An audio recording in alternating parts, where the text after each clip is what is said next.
High hello how are you कसे आहात आणि वेलकम बॅक. तुम्हाला माहिती आहे आपण प्रदूषण ही सिरीज चालू केलेली आहे आणि मी तुम्हाला म्हटली होती की बेसिकली प्रदूषण हा घटक जो आहे ना तो क्लायमेट चेंजशी कुठे ना कुठे संबंधित आहे. मग याच्यामध्ये ऑब्व्हियसली वॉटर पोल्युशन येतं, एअर पोल्युशन येतं, लाईट पोल्युशन येतं, साऊंड पोल्युशन येतं, असे खूप सारे प्रकार बनतो. परंतु त्याच्यामध्ये आपण बऱ्याचदा एखाद्या घटकाला विसरून जातो आणि तो घटक जो आहे तो आहे जमिनीचं होणारं प्रदूषण आणि ह्या प्रदूषणातून होणारा जमिनीचा ऱ्हास. आता एक गोष्ट लक्षात घेण्यासारखी आहे, का निग्लेक्ट करतो, कारण की बेसिकली प्रायमा फेसी आपल्याला त्याचं तेवढं महत्त्व वाटत नाही, कारण की जमीन ही अखंड आहे, सर्वत्र आहे. आणि त्यामुळे बेसिकली ज्या वेळेला तुम्हाला एखादी गोष्ट सातत्याने दिसत राहते किंवा ज्या वेळेला तुम्हाला एखाद्या गोष्टीची कमतरता भासत नाही तोपर्यंत तुम्हाला त्याचं महत्त्व जे आहे ते पटून येत नाही. परंतु ज्या वेळेला जमिनीचा ऱ्हास व्हायला चालू होतो आणि ज्या वेळेला जमिनीचा ऱ्हास हा मोठ्या प्रमाणामध्ये भविष्यामध्ये होणार आहे त्यावेळेला ज्या मोठ्या मोठ्या समस्या ज्याच्यामधली सगळ्यात महत्त्वाची समस्या आहे दॅट इज अन्न टंचाई आणि ह्यातून तयार होणारे विविध प्रॉब्लेम, यासाठी आपल्याला जमिनीचं होणारं प्रदूषण हे समजून घेणं खूप गरजेचं आहे आणि त्याच संदर्भातला आजचा एपिसोड आहे. लक्षात ठेवायचं आहे की आज आपण शहरी प्रदूषणाला कन्सिडर करत नाहीये किंवा शहरी कचऱ्यातून होणारा जमिनीचा ऱ्हास कन्सिडर करत नाहीये, तर आज आपण मोस्टली ग्रामीण भागावरच कॉन्सन्ट्रेट करणार आहोत. म्हणजे काय, तर सामान्य परिस्थितीमध्ये जमिनीचे प्रदूषण किंवा जमिनीचा ऱ्हास हा कशा पद्धतीने होऊ शकतो या संदर्भामध्ये आपण बोलणार आहोत. आता जमिनीचा ऱ्हास किंवा जमिनीचं क्षरण किंवा भूमीचे क्षरण म्हणजे नक्की काय असतं बरं, तर तुम्हाला सगळ्यांना माहिती आहे की निसर्गाने आपल्याला जमीन दिलेली आहे आणि या जमिनीवर एक मातीचा लेयर असतो. आता हा मातीचा लेयर विदारण, अपक्षरण, अपरदन आणि संचय ह्या प्रक्रियेतून बनत असतो. याच्यामध्ये 4 प्रमुख घटक असतात. या 4 प्रमुख घटकांमधला पहिला पार्ट असतो तो म्हणजे खनिज, दुसरा पार्ट असतो ते म्हणजे सेंद्रिय द्रव्य,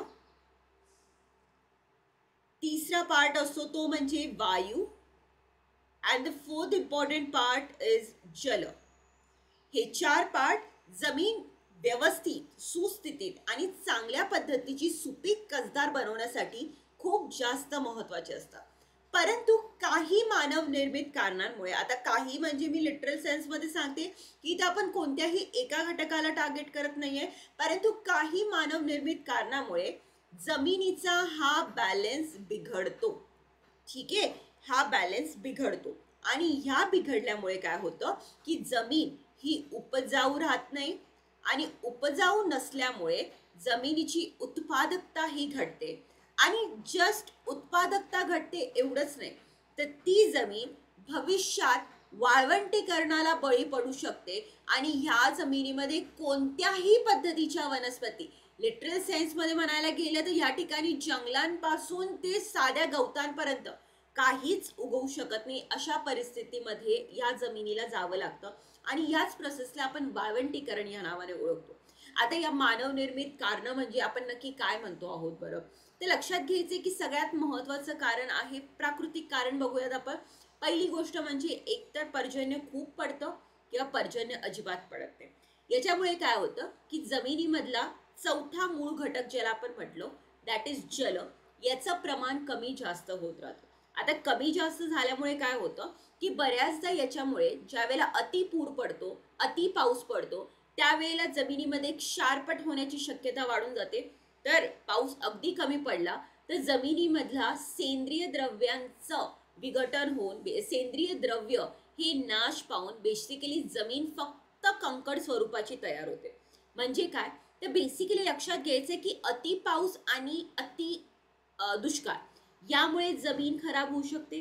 दुसरं महत्त्वाचं आहे ते म्हणजे हवामानामध्ये होणारे सातत्याने बदल, अवेळी पाऊस पडणं, नको त्यावेळी पाऊस पडणं किंवा मग पाहिजे तेव्हा पाऊस न पडणं, यामुळे हंगाम बिघडत चाललेले. हंगाम बिघडत चालल्यामुळे काय होतं की बऱ्याचदा शेतकरी आहे त्या परिस्थितीमध्ये जास्त उत्पादकता घेण्यासाठी मोठमोठ्या सोयी सुविधांचा वापर करतात. म्हणजे काय, तर जमिनीतून पाणी उपसणं किंवा मग ज्याला आपण म्हणू शकतो की सेंद्रिय खतांचा मोठ्या प्रमाणावरती वापर करणं, लवकरात लवकर फळं पिकं येण्यासाठी मोठ्या प्रमाणावरती फवारणी करा. ही फवारणी पुन्हा जमिनीमध्ये पडते, जमिनीमध्ये केमिकल्सचं प्रमाण वाढतं आणि याच्यामुळे जमीन जी आहे ती दूषित होण्याची शक्यता असते. ऑब्व्हियसली अशा परिस्थितीमध्ये बऱ्याचदा ज्या वेळेला शेताला उत्पादन जास्त यायला लागतं त्यावेळेला शेतकरी हव्यासापोटी अतिरिक्त प्रमाणामध्ये शेती करायला लागतो. यामुळे काय होतं की जमिनीला रिपेअर होण्यासाठी कधीही पण लक्षात घ्यायचे की नैसर्गिक कोणतीही गोष्टीमध्ये एक सेल्फ ऑटोमेशनचा मोड असतो ज्याच्यामध्ये जमीन स्वतःला स्वतःची रिपेअर करत असते. परंतु सातत्याने ह्या हंगामात हे घेतलं, पुढच्या हंगामामध्ये हे इंटेन्स पीक घेतलं, त्याच्या पुढच्या हंगामामध्ये इंटेन्स पीक घेतलं, असं सातत्याने पिकं घेतल्यामुळे जमिनीला म्हणावा तसा आराम मिळत नाही आणि जमिनीतले न्यूट्रियंट्स हळूहळू कमी व्हायला लागतात. सतत एक पीक घेणं हे सुद्धा चुकीचं आहे, कारण की ऑब्व्हियसली ज्या वेळेला तुमच्या शरीराला एखाद्याच गोष्टीची सवय होत असते अशा वेळेला दुसरी गोष्ट बऱ्याचदा शरीराला अपायकारक ठरू शकते, कारण की त्या शरीराला त्या इतर वस्तूंची सवयच झालेली नसते. अशा वेळेला बऱ्याचदा न्यूट्रियंटचा ऱ्हास होत असतो. जमीन सातत्याने एकच पीक घेतल्यामुळे एकाच प्रकारचं न्यूट्रियंट त्या जमिनीमध्ये सातत्याने तयार होत असतं, इतर न्यूट्रियंट्स हे बनत नसतात. ॲज वेल ॲज मोठ्या प्रमाणावरती जनावरं हे जमिनीवरती चरतात. चरल्यामुळे बऱ्याचदा हे चराईमुळे गवत जे आहे ते खाल्लं जातं आणि जमीन जी आहे ती मोकाट ओसाड पडते. ॲज वेल ॲज ओव्हर एक्सप्लॉयटेशन. तुम्हाला माहितीच आहे की मोठ्या प्रमाणावरती जंगलतोड चालू आहे, मोठ्या प्रमाणावरती खनिजांचं उत्खनन चालू आहे, रासायनिक खतांचा मोठ्या प्रमाणावरती वापर चालू आहे, मोकाट सिंचन सारख्या पद्धती. ॲज वेल ॲज तुम्हाला माहिती आहे की मोठ्या प्रमाणावरती फर्टिलायझर वापरल्यामुळे बऱ्याचदा वॉटर पोल्युशन घडण्याची पण शक्यता असते, कारण की यातून युट्रिफिकेशन सारख्या समस्या ज्या आहेत त्या घडू शकतात. युट्रिफिकेशन संदर्भामध्ये मागच्या सेशनमध्ये आपण डिटेलमध्ये बघितलेलं होतं. म्हणजे काय तर बेसिकली ह्यातून फक्त मृदाच नाही परंतु जमिनीमधले असलेले न्यूट्रियंट, जमिनीमध्ये क्षारांचं प्रमाण वाढणं, क्षारांचं प्रमाण कमी होणं, न्यूट्रियंट्स वाहून जाणं, फिजिकल डिग्रेडेशन होणं, यासारख्या मोठमोठ्या समस्या ज्या आहेत त्या घडू शकतात. जमीन अल्कलाईन होऊ शकते किंवा ज्याला आपण म्हणू शकतो की क्षारपट होऊ शकते. अशा जमिनीमध्ये बऱ्याचदा तुम्हाला बघायला मिळतं की कोणत्याही पद्धतीची पिकं घेण्याआधी त्या जमिनीला मग रिपेअर करणं खूप खर्चिक बनून जातं आणि अशा वेळेला शेतकरी मोस्ट ऑफ दी या जमिनीला तसंच ओसाड सोडून देतो आणि अशाच जमिनी भविष्यामध्ये जाऊन वाळवंटीकरणाला बळी पडू शकतात. मग आता भारताची स्थिती नक्की कशी आहे तर 2016 साली इस्रोने एक एरियल सर्वे केला होता. या एरियल सर्वेमध्ये म्हटलं गेलं की भारतामधली एकूण 96.4 दशलक्ष हेक्टर जमीन म्हणजे भारताच्या एकूण 29.32% इतकी जमीन जी आहे ती खूप वीक झालेली आहे आणि ही जमीन भविष्यामध्ये दुष्काळाला आणि वाळवंटीकरणाला बळी पडू शकते. जिथं जास्त क्षरण झालेले आहे त्यामध्ये प्रमुख राज्य आहेत महाराष्ट्र, राजस्थान, मध्य प्रदेश, गुजरात आणि झारखंड. मुख्य कारण काय आहे तर अतिचराई, जंगलतोड आणि पाण्याचे चुकीचे व्यवस्थापन. मग आता यातून काय परिणाम घडू शकतात तर सगळ्यात महत्त्वाचं म्हणजे जमिनीमधले न्यूट्रियंट गेल्यामुळे ऑब्व्हियसली अन्न सुरक्षा, कारण की उत्पादन घटेल आणि उत्पादन घटल्यामुळे अन्नधान्याची टंचाई तयार होऊन अन्न सुरक्षा हा एक महत्त्वाचा मुद्दा भविष्यामध्ये उद्भवू शकतो. ऑब्व्हियसली जमीन कोणत्याही प्रकारच्या पिकांसाठी किंवा वनस्पतींसाठी योग्य नसल्यामुळे पुढे मागे जाऊन इथली जैवविविधता सुद्धा धोक्यात येऊ शकते. जमीन ओसाड पडल्यामुळे याचा परिणाम तापमानाच्या वाढीवर अख्ख्या घटीवर पडू शकतो. जमीन जर ड्राय असेल तर ती तापमान लवकर वाढवते. जमिनीमध्ये आर्द्रता असेल तर जमिनीचं तापमान म्हणावं तितकं वाढत नाही आणि त्यामुळे आसपासचं तापमानही वाढत नाही.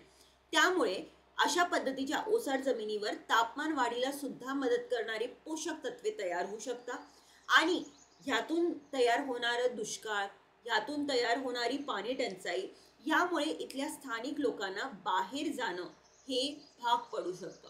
अशा वेळेला मायग्रेशन सारखी एक वेगळीच समस्या पण तयार होऊ शकते आणि ह्या समस्येमुळे याला आपण क्लायमेट रेफ्युजी पण म्हणू शकतो बेसिकली, कारण की कुठे ना कुठे जाऊन climate is responsible for it. ठीक आहे, पण परंतु क्लायमेट चेंजला वी आर रिस्पॉन्सिबल तर आता कायच बोलणं. ठीक आहे, सो बेसिकली यामुळे आर्थिक नुकसान पण होण्याची शक्यता असते. मग आता भारत सरकार या संदर्भामध्ये काय करत आहे बरं तर राष्ट्रीय भूमी संरक्षण धोरण भारत सरकारने जाहीर केलेलं आहे आणि याच्यामध्ये जमिनीचा शाश्वत वापर आणि पुनरुज्जीवनावर भर देण्यात आलेला आहे. जास्तीत जास्त जमिनीमध्ये सेंद्रिय खते वापरणं, मायक्रो इरिगेशनच्या फॅसिलिटीज वापरणं यासारख्या गोष्टींवर जास्तीत जास्त भर देण्यात आलेला आहे. ॲज वेल ॲज राष्ट्रीय पाणलोट क्षेत्र विकास कार्यक्रमामध्ये फक्त जलसंधारणच नाही तर मृदा संधारणासाठी पण मोठमोठे पावलं उचलले गेलेली आहे. याच सारखी योजना महाराष्ट्रामध्ये राबवली जात आहे, जिला आपण जलयुक्त शिवार योजना या नावाने ओळखतो. पीएम कृषी सिंचाई योजना मोर क्रॉप पर ड्रॉप ह्या तत्वावर चालते. UNCCDचं भारत हा 1994 पासून सदस्य आहे आणि UNCCD बेसिकली डेझर्टिफिकेशन पासून जमिनीला वाचवण्याच्या कामासाठी एक मार्गदर्शक तत्त्व देण्याचं काम करते. इस्रोने डेझर्टिफिकेशन अँड लँड डिग्रेडेशन ॲटलस जो आहे तो पण जाहीर केलेला आहे. लक्षात घ्यायचं आहे की मी अशा वेळेला तुम्हाला माहिती आहे की ज्या वेळेला लँड डिग्रेड होत असते त्या डिग्रेड झालेल्या जमिनीला आणखीन खराब करू नये म्हणून LDN ज्याला आपण लँड डिग्रेडेशन न्यूट्रलिटी ह्या नावाने ओळखतो या तत्वाचा वापर करतो. याच्यामध्ये काय केलं जातं बरं, तर जमिनीची घसरण थांबवून जमिनीचा ऱ्हास थांबवून आपण ती जमीन आहे तशीच किंवा मग तिच्यामध्ये पुनरुज्जीवन किंवा ज्याला आपण म्हणतो रिज्युव्हनेशन करून त्या जमिनीला काही ना काही उत्पादन घेण्यासाठी करण्यालायक बनवणं हे LDNचं बेसिकली तत्व आहे. याशिवाय सेंद्रिय शेती, आंतरपिकं घेणे, झाडे लावणे, रोटेशन पद्धतीने पिकं घेणे, चराईचं नियंत्रण करणे, योग्य प्रमाणामध्ये खते आणि कीटकनाशकांचा वापर करणे, जलसंधारणाच्या विविध व्यवस्थांचा वापर करणे आणि पर्यावरणपूरक शेती करणं हे सुद्धा जमिनीच्या ऱ्हासाला कुठे ना कुठे अडथळा आणू शकतात. त्यामुळे लक्षात घ्यायचं आहे जर जमिनी भविष्यासाठी टिकवायच्या असतील तर या सर्व उपाययोजनांचा वापर करणं हे भविष्यामध्ये पण नाही परंतु आजपासूनच खूप गरजेचं आहे. आणि असं केलं तरच भविष्यामध्ये आपण जमीन ही हिरवाईने नटलेली किंवा ज्याला आपण म्हणू शकतो की उत्पादकता असलेली बघू शकतो. तुम्हाला सर्वांना माहिती आहे आपली राज्यसेवेसाठी यशोदय 5.0 बॅच ही सध्या ऑनगोईंग आहे. रेकॉर्डेड ॲज वेल ॲज लाईव्ह लेक्चर्सच्या माध्यमातून तुम्हाला ही बॅच जी आहे ती परचेस करता येणार आहे. या बॅचचं वैशिष्ट्य असं आहे की राज्यसेवेसाठी खास फ्रेम करण्यात आलेली ही बॅच 2025साठी प्रॉपरली डिझाईन आहे. म्हणजे काय तर कन्सेप्ट बिल्डिंगवर ह्या बॅचमध्ये जास्तीत जास्त फोकस जो आहे तो करण्यात आलेला आहे. मुलांना जास्तीत जास्त कन्सेप्ट समजावून सांगणं आणि त्यातून त्यांना ॲनालिटिक माइंड तयार करण्यासाठी प्रेरणा देणं हे बेसिकली ह्या क्लासचं वैशिष्ट्य आहे. जर तुम्हाला ही बॅच घेण्यामध्ये इंटरेस्ट असेल तर डेफिनेटली कॉल करा 9167579923 ह्या नंबरवर. याशिवाय आपल्याकडे कंबाईन ग्रुप बी ग्रुप सी साठी पण आणि MPSC 2025 साठी केवळ NCERT साठी सुद्धा फाउंडेशन बॅच जे आहे ते अवेलेबल आहे. ॲज वेल ॲज डिस्क्रिप्शनमध्ये तुम्हाला विविध बॅचच्या लिंक मिळतील ज्याच्यामध्ये अनेक परीक्षांसाठीचे प्रिपरेशन बॅच जे आहे ते अवेलेबल आहे. डिस्क्रिप्शनमधल्या लिंकवर जाऊन you can always use my coupon code Poonam Pawar to get a maximum discount benefit. जर तुम्हाला अभ्यास रिलेटेडही काही क्वेरी असेल, काही डाऊट्स असतील, काही विचारायचं असेल तर you can always call me on 9167579923 ह्या नंबरवर. पुन्हा भेटूयात संध्याकाळी 7 वाजता यूट्यूबवर आणि 8:30 वाजता आपल्या मास्टर क्लासवर. Till then bye bye.